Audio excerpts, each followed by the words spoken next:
Strikes, strikes, strikes.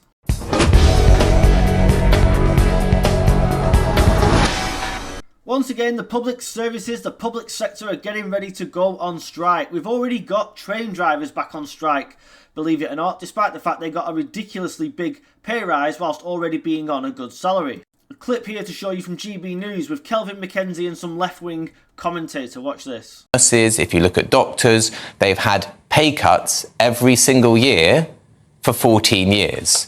So there's lots of jobs like that, there should be no jobs. There are lots of jobs like that, and there should be no jobs. The same today as you would have done 20 or 30 years ago. And that is just life. And it's not just life. There should be no jobs like that. And the fact that some workers can organise in their trade unions to get a pay rise is a good thing. So now, despite the fact they've had their big pay rises, nurses excluded, they took 5%.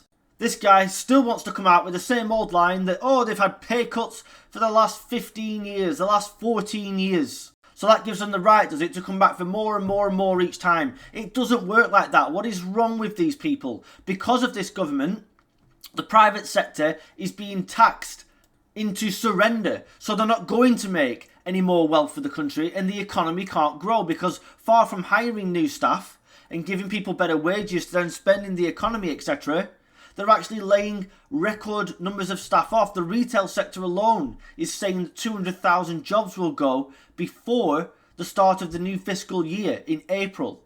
And even if the Labour Party did give these people even more pay rises, which is not beyond the realms of possibility, let me tell you, in fact it's more likely than not to happen, where's that money going to come from?